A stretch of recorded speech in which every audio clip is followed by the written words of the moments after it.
to show you my version of lasagna. I call this cheaters lasagna, and I'm going to show you a few tips that will make it easy and fast and delicious. You might be asking yourself, why do we call it cheaters lasagna? That's because, number one, we don't boil our noodles. We use the oven-ready noodles that you can find in your grocery store. You can use any brand that you like. They're thinner, they're easy, and it takes less time. That's tip number one. This is tip number two. I'm using our leftover sauce from when we made our chicken parmesan. But guess what, guys? You could even use jar spaghetti sauce. All you gotta do is doctor it up a little bit, and you can use that. I have used it in the past myself, just saying. And so that is tip number two. Then we're gonna start layering our lasagna, and we're going to use our oven-ready lasagna noodles and just place them over top of your spaghetti sauce. Tip number three is our ricotta cheese. Please don't use cottage cheese, people.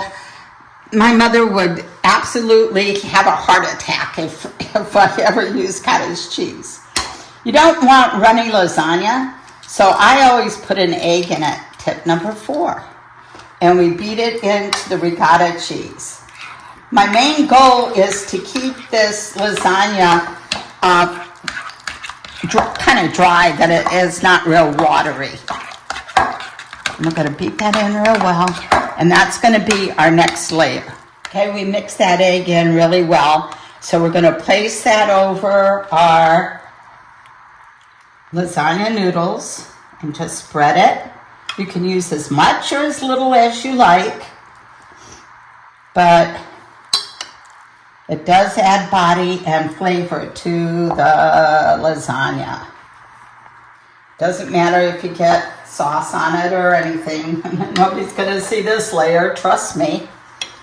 And just put it on as you go, like this. Okay?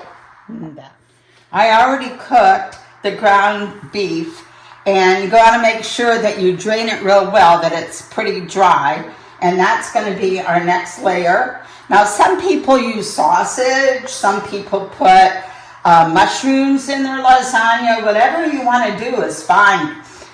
Just make sure that you get your layers in.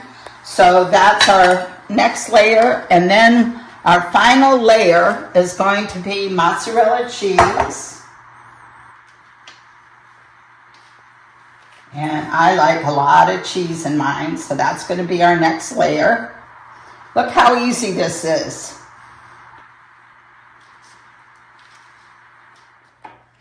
Then I'm going to just add a little bit of Parmesan cheese to it. Just give it a little flavor.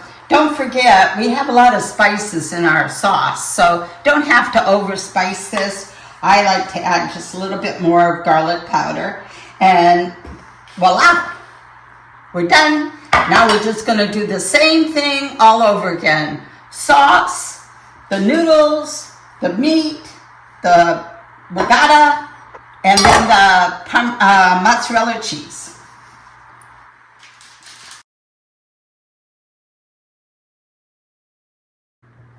Our lasagna is done as far as preparing it, and this small dish, and I made a small dish just to show you today. I actually have a very large one in the freezer that I keep all the time because you never know when people are going to come over or whatever. But this one is now ready to go in the oven, and I just layered it again like I showed you. I'm going to cover it. I'm going to put it in the oven at 350 degrees for about 40 to 45 minutes. Make sure the cheese is melted. You know how lasagna and that kind of food always tastes better the second day? Well, this is my next tip. I cook it for 40 to 45 minutes. I take it out of the oven. If I'm not going to use it that day, I let it cool down and I put it in the freezer.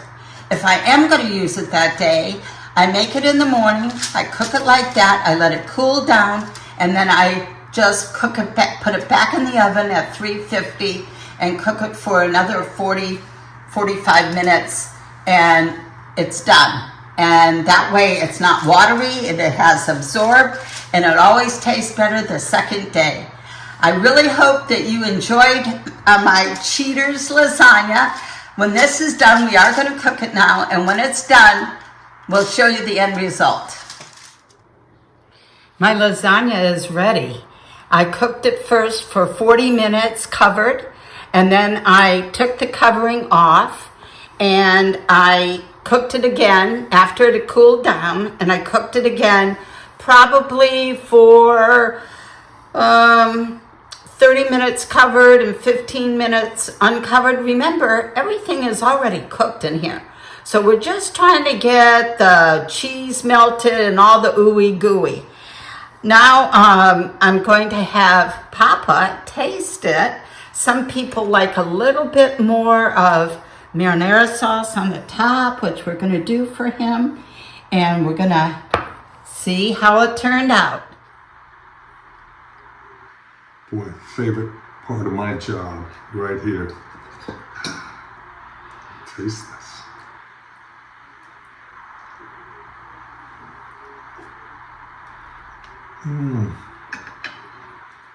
This isn't good. It's great.